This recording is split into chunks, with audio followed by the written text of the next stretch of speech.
राधा, कृष्ण, हरि, ये और शब्द नहीं है, ये साक्षात प्रभु की अपार सामर्थ्य अक्षर की आकृति धारण करके आपकी जिह्वा पर आ गई है। इसमें यदि आपकी श्रद्धा हो गई तो आप सारी की सारी सामर्थ्य आपके हृदय में ये नाम जागृत कर देगा। उत्कर्ष प्रदान करने के लिए सदैव गरज रहा है भगवान नाम। आपको महामहिम पद में पहुंचाने के लिए समर्थ है नाम। प्रभु को अधीन करके आपके हृदय में प्रकाशित करने की सामर्थ्य एकमात्र नाम में विराजमान है। नाम में यदि कोई अनादर पूर्वक नाम उच्चारण करे तो उसका कल्याण हो जाता है। अनादर पूर्वक, क्या राधा राधा राधा, बस तुम अश्रद्धा पूर्वक बोले राधा राधा, यही आपका कल्याण कर देगा। इसमें श्रद्धा की आवश्यकता इस कोटि से नहीं है कि जैसे आग को छुओ तो श्रद्धा की आवश्यकता नहीं है, उसकी सामर्थ्य जला देना। दाहिका शक्ति आपको जला देगी। आप अश्रद्धा से छुओ, गुस्सा से छुओ, अपमान करने के लिए उसे छुओ तो भी वो आपको जला देगी, क्योंकि उसमें दाहिका शक्ति है। जहर में मारण शक्ति है। श्रद्धा से पियो, अश्रद्धा से जबरदस्ती कोई पिया दे तो भी मरी जाओगे, उसमें मारण शक्ति है।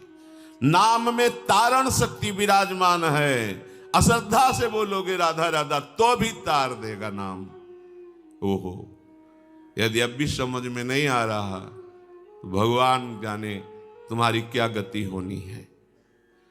संकेत में, परिहास में, अनादर में, उपहास करने के लिए यदि नाम का उच्चारण कर लिया तो लिंग देह पर्यंत समस्त भयंकर पाप समूहों को समूल नष्ट कर देता है नाम। तो अनादर आदपि मना गुदीरितम, अनादर पूर्वक कोई यदि नाम ले तो भी उसका मंगल कर देता है नाम। आहा, निखलोग्र ताप पटलिम विलुम्पशी, जो महान कष्ट देने वाले, जलाने वाले हमारे पाप कर्म तैयार हैं हमको नष्ट करने के लिए, ये नाम उनको नष्ट कर देगा। अतः उपासक नाम को स्वीकार करे, ये चिंता न करे कि मुझे भगवान स्वीकार करेंगे कि नहीं। नाम को तुम स्वीकार, बड़ी खुली छूट है। प्रभु स्वीकार करेंगे कि नहीं, इसमें हमें विश्वास करना पड़ेगा महात्माओं का, हमें अनुभव की तरफ बढ़ना पड़ेगा। पता नहीं कितने दिनों में अनुभव होगा कि भगवान मुझे स्वीकार किए हैं कि नहीं। पर यह बात तो अभी आनंद दे रही है, हमारी स्वीकृति की बात है कि हम आज अभी इसी क्षण नाम भगवान को स्वीकार करते हैं, जो अक्षर रूप से आकृति धारण करके हमारी जिह्वा पर विराजमान है। नच नामाभासः पापान्येव दग्ध्वा निवर्तते अपितु स्ववाच्ये भक्तिं च प्रकाशयतीत्याह। ये केवल कथन मात्र नहीं है। ये तो नाम की महिमा ऐसे गा रहे हैं, पता नहीं सत्य वस्तु है कि नहीं। नामाभास केवल पापों को जलाकर निवृत्त नहीं हो जाता, वो अपने वाच्य को अधीन करके हृदय में प्रेम प्रकाशित कर देता है। जैसे कृष्ण ये वाचक है और कृष्ण रूप ये वाच्य है। ये वाचक, ये नाम उस रूप को आकर्षित करके उसके प्रति अपार प्रेम प्रकट करके आपके हृदय में स्थापित कर देगा। कितनी अपार महिमा है, और कुछ करने की जरूरत ही नहीं है। कितना समर्थ है नाम। कहते हैं यदा भासोप्युद्यन कवलित भवध्वांत विभवो दृशम तत्वान्धानामपि दिशति भक्ति प्रणयिनीं जनस्तस्योदात्तविभवो व्याप्तम जगति भगवन नाम तरणे कृतीते निर्वुक्तम कहि महिमानम प्रभवती। हे भगवन नाम सूर्य, जिसने आपको स्वीकार कर लिया उसके जीवन में अंधकार नहीं रह गया। जैसे हम प्रकाश में देख पाते हैं, भ्रम हो जाए कि रस्सी में सांप है तो बिना प्रकाश के नहीं देख पाएंगे, तो जैसे हम प्रकाश में देख पाते हैं कि वो सर्प नहीं, वो रस्सी है। हमारा भ्रम था कि हम रस्सी को सर्प मानकर भयभीत हो रहे थे।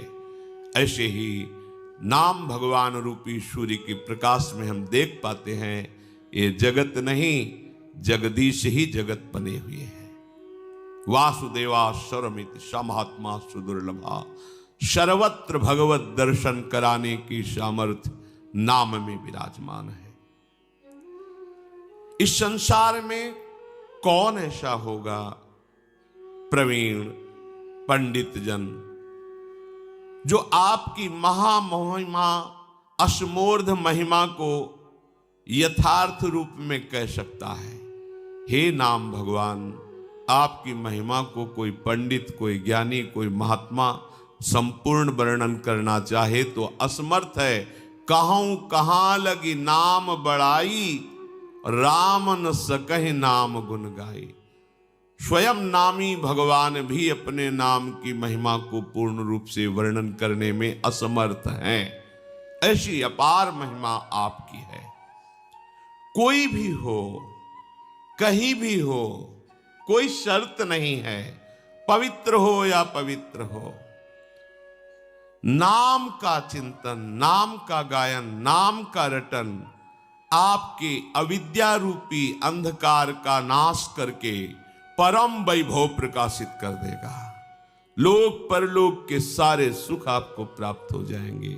यही परलोक सकल सुख पावत मेरी सो भैया, कृष्ण गुण संचु महाप्रभु हरिवंश चंद्र जी कहते हैं। जो चाहिए ये नाम तुम्हें प्रकाशित कर देगा। उस वस्तु, व्यक्ति, स्थान, परिस्थिति, घटना, कोई भी ऐसा नहीं होगा कि तुम्हें कभी ऐसा अभाव का वर्ण अनुभव हो कि ऐसा। जिस समय नाम का एक छत्र राज्य हो जाता है तो और कोई भाव ही नहीं रह जाता, क्योंकि पता चल जाता है इस माया के नाटक में फंसने से जो हमें दुख मिला, अशांति मिली, क्लेश मिली, वो हमें गलती समझ में आ जाती है। इसलिए वस्तु, व्यक्ति, स्थान, घटना, परिस्थिति की मांग ही खत्म हो जाती है। ऐसा लाभ प्राप्त होता है जिस लाभ प्राप्त होने के बाद और कुछ प्राप्त करना बाकी ही नहीं रहता।